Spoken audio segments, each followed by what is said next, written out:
بسم الله الرحمن الرحيم. الحمد لله رب العالمين، والصلاة والسلام على رسولنا محمد وعلى آله وأصحابه أجمعين. حرمة المسلمان دوغنر، bu dersimiz İslam akidesi, İslam inancı baradaki 14. dersimiz. İmanın 5. şerti bolan ahiret gününe iman baradaki 4. dersimiz. Ahiret gününe imana değişli mühim meselelerden biri Müslüman doğanlar täzeden dirilişe iman etmek. Ölümümizden sonra ehli insanlar ölümünden sonra täzeden dirilecekdigine iman etmek, inanmak. Bizim akidamız ölümden sonra dirilýäs we kabrymyzdan çykarylýas ve dünyada eden işlerimiz üçün hasap berýäs. Musulman kişinin ölümden sonra dirilişe şeksiz şüphesiz inancı bolmalydyr. Ölümden sonra dirilişi inkar eden ya da şüphe eden kişi kafirdir. Allah Teala Kur'an-ı Kerim'de Bakara suresinin 4. ayetinde musulman, mümin, imanlı adamların vasfını aydiya bize. Ve diye وَالَّذ۪ينَ يُؤْمِنُونَ بِمَا أُنْزِلَ إِلَيْكَ وَمَا أُنْزِلَ مِنْ قَبْلِكَ وَبِالْآخِرَةِ هُمْ يُوقِنُونَ.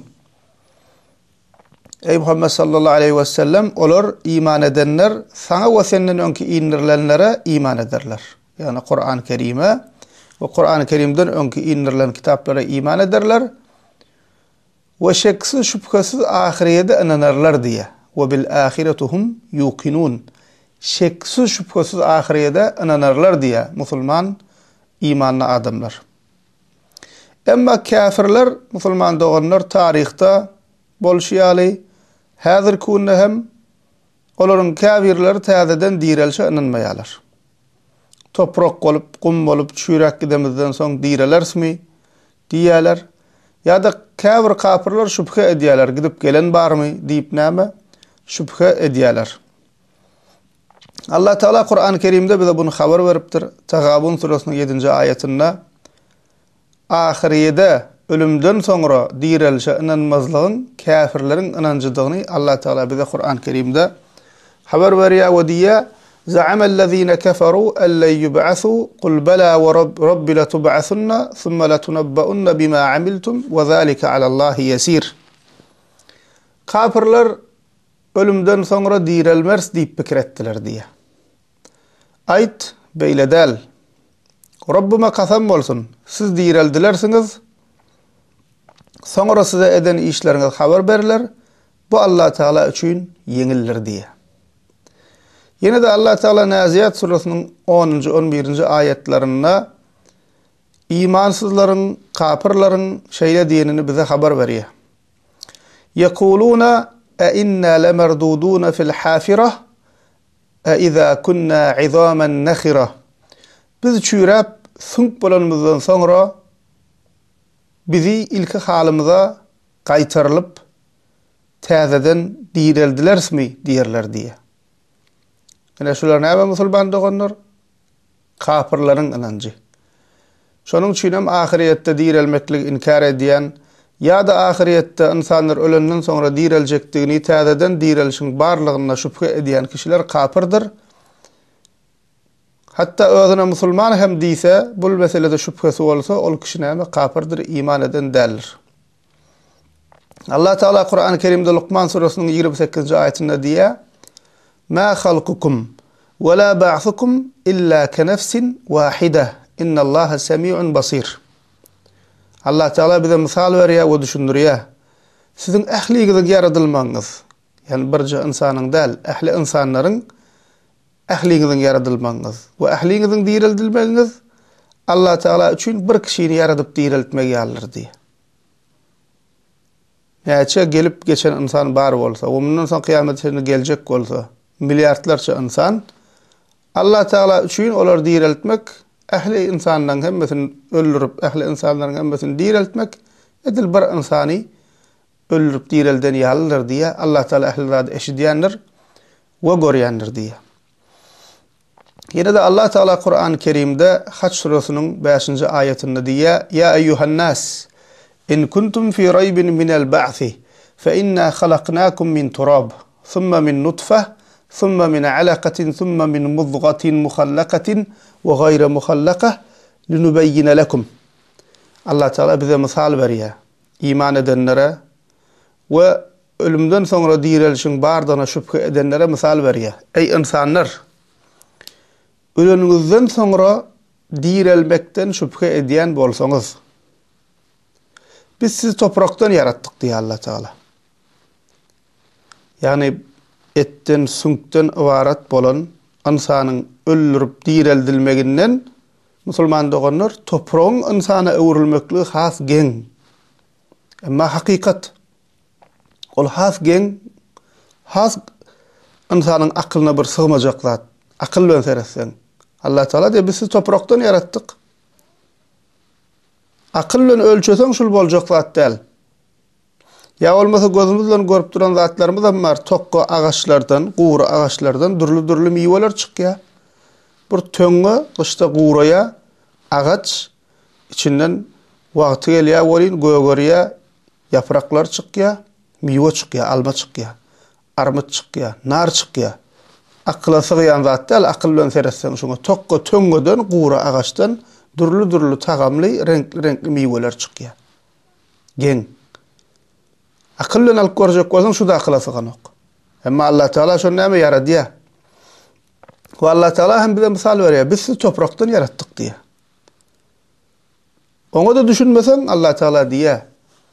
Sümme min nutfe. Sonra nutfeden niye? Bir damcı sudan niye? Yani spermadan. Eğer de biz bir damcı sudan, spermadan, insanın, canının emele gelýändigini görmedik bolsadyk, dine akıl bilen şuna seretsedik musulman doğanlar, akıla sığýan zat değil. Bir damcı sudan, etten sünkten ibaret bolan akıllı bir canlı emele gelýär. Hiç bir akıl bilen seredende biri bilen bağlanşygy ýok ýalak. Akıla sığýan zat değil. Ama Allah Teala bir damcı sudan kamil insan yaradýar. Siz ya sonra bir damcı sudan yarattık diye. Sonra laqtagandan eden yatqysynyň içinde bir damcı su, ondan soň laqtagany öwrülýär, tokkagany öwrülýär. Gen bir tokkagandan insan emele gelýär. Ondan sonra diye Allah Teala sonra sizi bir et bölüğünden yarattık diye size beyan etmek üçün Allah Teala bize açıklap berýär ene garna bolýan zatlary. Bir damcı su, soň tokka laqtagan, soň bir bölük et, soň näme şekile girip insany öwrülüp gidýär. Eger şüphe etjek bolsak musulmanlar bu da şüpheli. Nähilek emele gelýär bir sudan ya bolmasa bir qandan. Emma hakikat Allah Teala de siz topraktan yarattık diye. Näme sünkden emele gelip insan şekline gelip täzeden ölünden soň näme şu diriltmesin Allah Teala bizi. Allah Teala bize näme misal berýär. Geride Haç suresinin 6. ayetinde Allah Teala diye zalika bi anna Allah huvel hak ve ennehu yuhyil mevta ve ennehu ala kulli şeyin kadir. Allah Teala hakın özüdür. Ol Allah ölüler dirilder diye. Ve ol ehli zada kadirdir diye. Yani ahirette ölümden sonra dirilişin bardığını inkar ediyen kişi ya da şüphe ediyen kişi Allah Teala'nın ayetlerine inanmayan, Allah Teala'nın sözünü şüphe ediyen kişidir. Şol sebeple hem näme kafir bolýar. Yine de Allah Teala devam ediyor Haç suresinin 7. ayetinde. Ve enne s-sa'ate atiyetun la rayba fiha ve enne Allah yeb'asu men fil kubur. Kıyamet günü gelecektir. Onda şüphe yoktur diye. Ve Allah Teala kabirde yatanlar diriltecektir diye. Demek näme eken musulman doğanlar ahirede imana girýän möhüm zatlaryň biri, ahirede imana degişli möhüm zatlaryň biri musulman doğanlar täzeden dirilişe iman etmektir. Ondan sonra musulman doğanlar insanlar täzeden dirildilenden sonra hasap kitap boljakdyr. İnsanlar dünyada eden etmişleri üçün hasap berjeklerdir. Her bir kesecekler üçün. Gowluga denen bolsa, ýaşlyga denen bolsa, yamanlyga denen bolsa insan şonun garşylygyny o dünyada görecektir ve şoňa hasap berjektir. Allah Taala Kur'an-ı Kerimde En'am surasının 160. ayetinde diye: "Men jaa bil hasenati felahu aşru emsaliha ve men jaa bis seyyiati fela yujza illa mislaha ve hum la yuzlamun." Kim ýaşy amal bilen gelse, oňa diye onun üçin 10 essesi bardyr diye. Her bir sogaby 10 esse garşylyk ba, sogap ba, her bir haýry işe.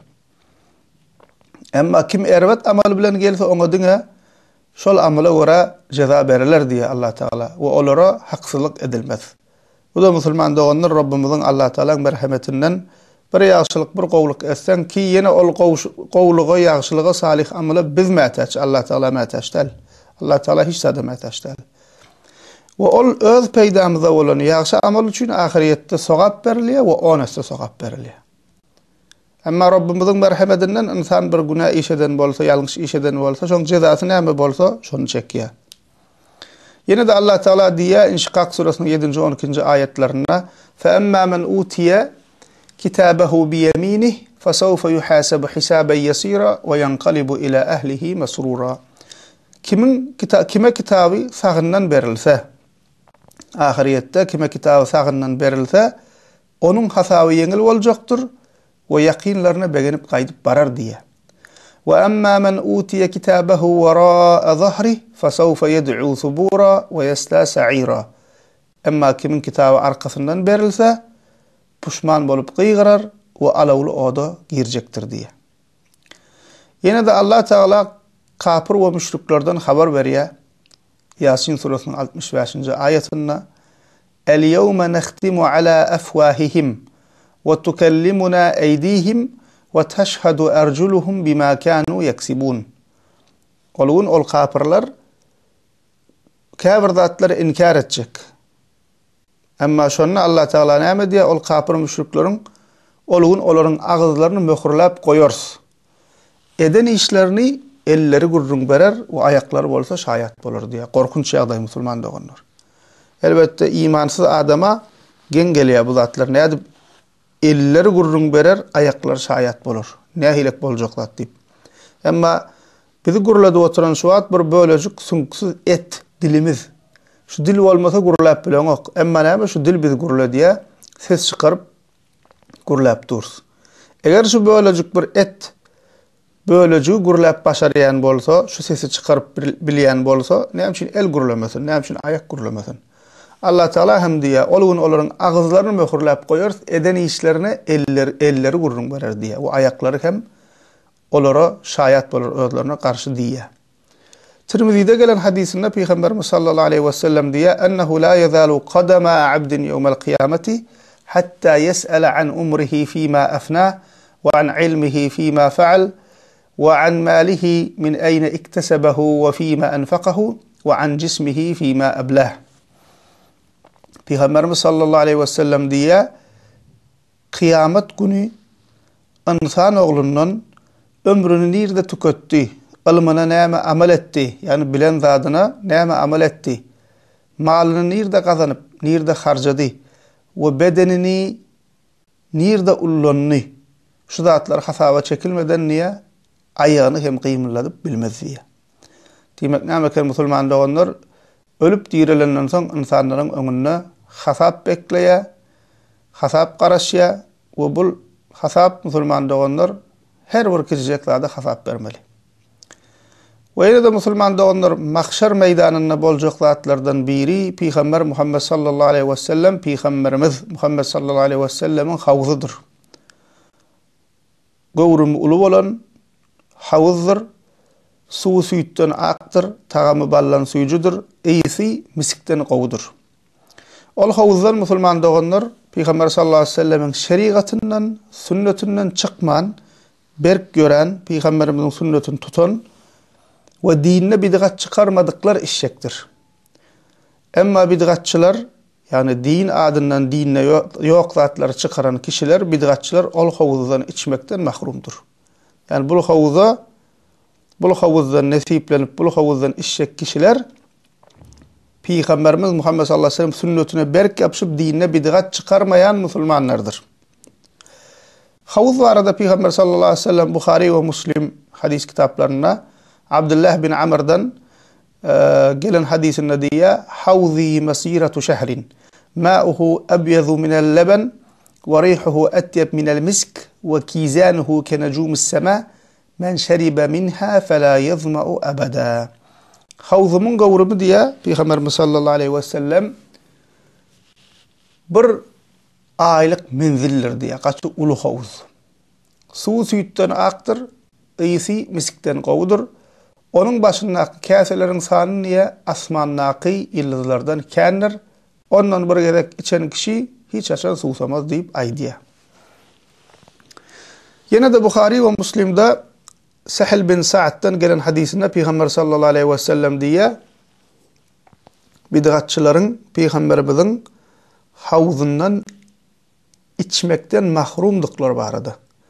Yani Müslüman doğanlar ünsörün dinine bid'at çıkarmalı değil, bid'attan ägä bolmaly, dine bir zatlar koşmalı değil diyemizde. Käbir kişiler bid'at diýse bir yeňiljek kiçirak günädir öýdü. Bid'at Müslüman doğan dinine bid'at çıkarmak ulu günälerden we dine ziyan berýär. Bid'at çıkaryan kişi dini ütgödýär. Peygamberimizin goýan düzgünlüğünü, tertibini, şeriatyny ütgödýändir. Dinin ýoýulmagyna sebäp bolýandyr. Ve bid'atçılar Peygamber sallallahu aleyhi ve sellemin havzundan içmekten mahrumdur ve Peygamberimizin yanından kovuljaktır. Yani bid'at diýilende Müslümanyň korkmaly, çekinmeli, bid'at diýilen zat yeňilýel paýdat däl Müslüman dogandyr. Ne Peygamber sallallahu aleyhi ve sellem diýär Buhari ve Müslim hadisi Sahil bin Sa'd'dan diýär: "İnni faratukum ala'l havzi men marra alayya şerib ve men şeribe lem yazma'u abada. La yaridanna alayya aqwamun أعرفهم ويعرفوني ثم يحال بيني وبينهم فأقول إنهم مني فيقال إنك لا تدري ما أحدثوا بعدك فأقول سحقا سحقا لمن غير بعدي." diye Peygamberimiz havza diye ilk varacak menlerin diye. Havza ilk varacak menlerin yanıma gelen ondan içer diye. Ondan içen hiç açan susamaz. Ünsör Müslüman olanlar şonna menin yanıma bir topar adamlar getirler. Olar meni tanar, menem olar tanarın. Emma sonra olar ve menin aramı päsielçilik koyulur diye. Yani Peygamberimizin yanına ve onun havuzunun yanına gelmekliğe ruhsat verilmez. Şonna men diýer niye? Olar menden, yani menin ümmetimden bular deyip aydarın niye? Şonna bir ses gelecek ve diýiljek diye bular ünsör Müslüman olanlar bular senden sonra senin dininde nähili bid'atlar çıkaranını bilmeýärsiň diýerler diye. Soňa hasam korkunç. Peygamber sallallahu aleyhi ve sellem diye suhqan suhqan limen gayyara ba'di. Dini ütködenler menden uzak bolsun, dini ütködenler menden daş bolsun diýjek diye. Özüne Müslüman emma ay oňam näme ziýany wa, muňam näme ziýany wa, ay plan zikir, plan namaz dip delilsiz zatlar özünden tapıp dine koşan insanlar Müslüman olanlar şolara bid'atçı diýilýär. Bu bid'atçılar Peygamberimizin havzundan içmekten mahrumdur. Bid'at çıkaranlıklar üçün. Yine de Müslüman olanlar mahşarda boljak zatlardan mizan, yani terezi. İnsanların eden etmişlerinin tartıljagy terezi boljakdyr. Allah Teala Kur'an-ı Kerim'de Enbiya suresinin 47. ayetinde diye وَنَذَعُ الْمَوَازِينَ الْقِسْطِ لِيَوْمِ الْقِيَامَةِ فَلَا تُظْلَمُ نَفْسٌ شَيْئًا وَإِنْ كَانَ مِثْقَالَ حَبَّةٍ مِنْ خَرْدَلٍ أَتَيْنَا بِهَا.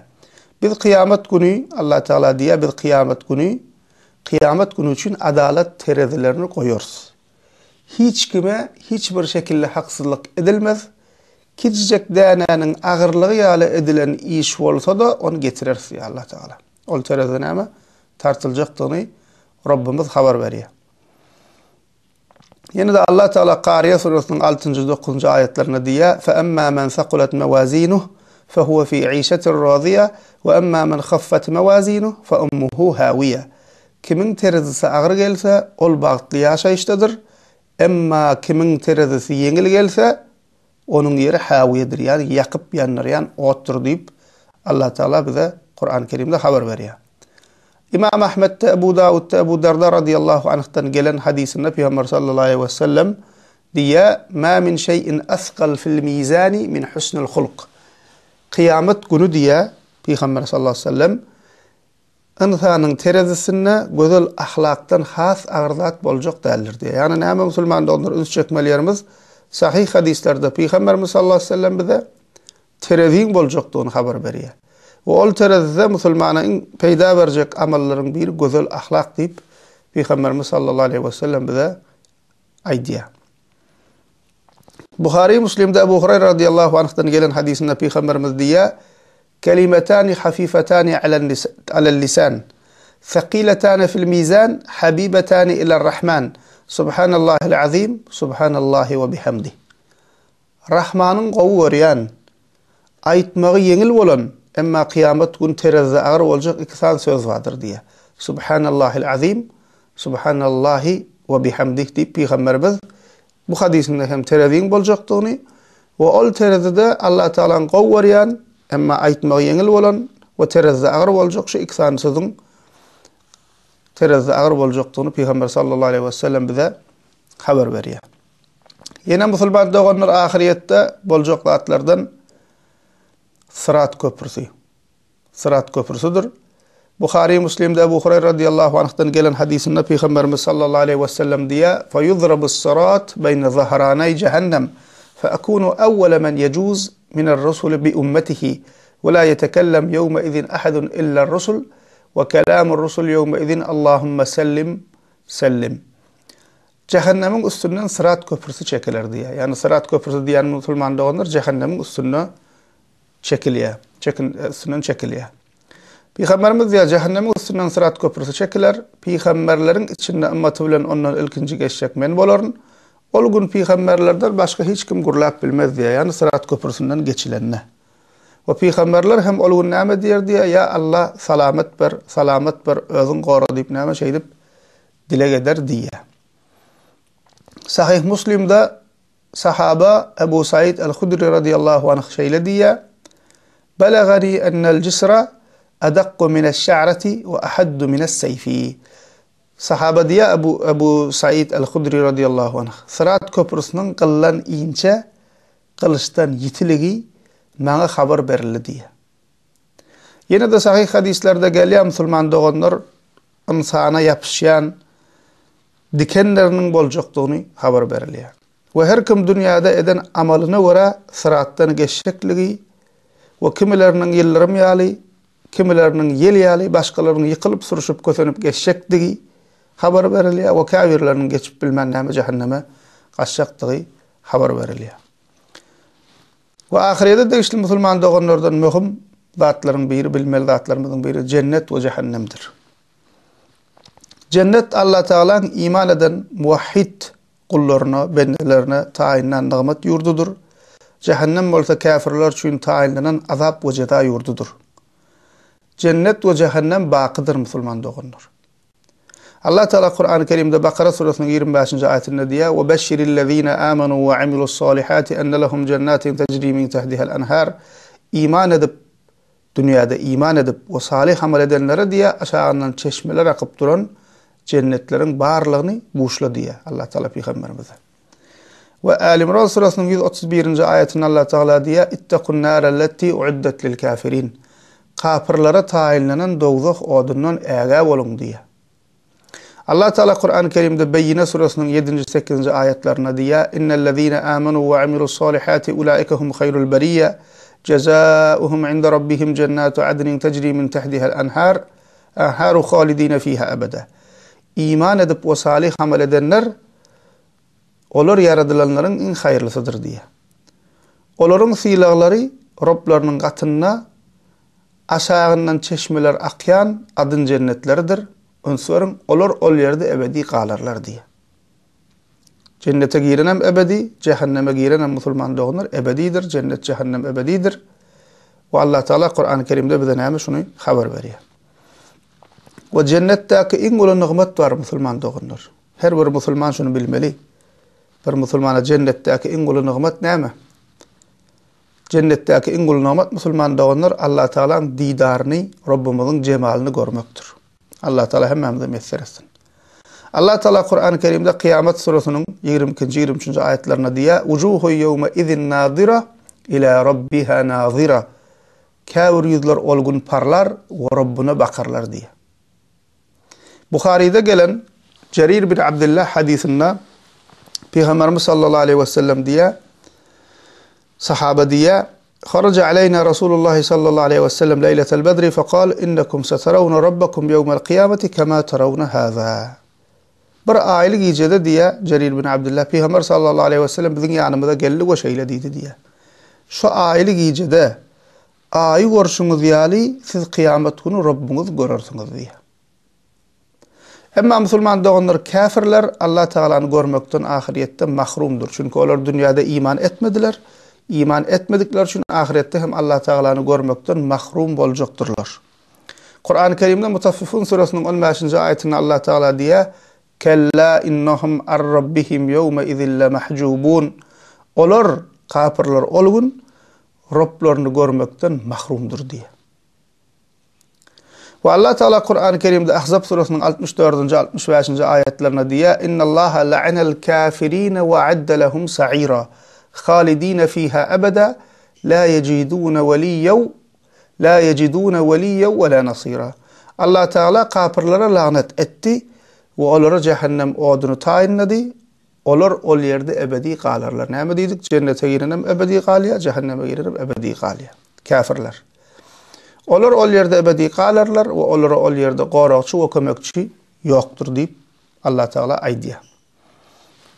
Buhari ve Müslim'de gelen hadisinde Abdullah bin Umar'dan Peygamber sallallahu aleyhi ve sellem diye İza sara ahlul cenneti ilal cenneh ve ahlun nâre ilal nâr جيء بالموت حتى يجعل بين الجنة والنار ثم يذبح ثم ينادي مناد يا أهل الجنة لا موت ويا أهل النار لا موت فيزداد أهل الجنة فرحا إلى فرحهم ويزداد أهل النار حزنا إلى حزنهم. Diye Peygamber sallallahu aleyhi ve sellem cennetiler cennete, dowzakiler dowzaka girenlerinden sonra ölüm getirilip diye cennet ve cehennemin arasında koyulur. Başka rivayette geliyor, sahih rivayette ölüm koç şekline getirilir diye. Ve cennet ve cehennemin arasında koyulur. Sonra damağı çalınır diye. Yani ölüm yok edilir. Sonra bir carçı çıkıp diye ey cennetiler ölüm yok. Ey dowzakiler inne bundan sonra ölüm yok deyip aydar diye. Ya dedi ya cennete giren cenneti ebedi, cehenneme giren ebedi nemi cehennemi. Ol carçı seslenip diyer ey cennetiler ölüm yok, ey dowzakiler ölüm yok deyip seslenir diye. Ve bu ýagdaý cennetilerin şaatlygyna şaatlyk, dowzakilerin gıynancına gıynanç koşar diye. Allah Teala Müslüman doğanlar bize iman bilen ölüp iman bilen dirilmek nasip etsin.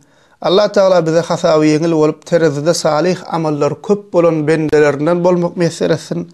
Allah Teala bize Peygamberimizin sallallahu aleyhi ve sellemin havzundan içip yeňillik bilen sırat köprüsünden geçip cennetine girmek ve öz didarını görmek, sonra Peygamber sallallahu aleyhi ve sellemin meclisinde oturmak mesir etsin. Elhamdülillahi Rabbil alemin.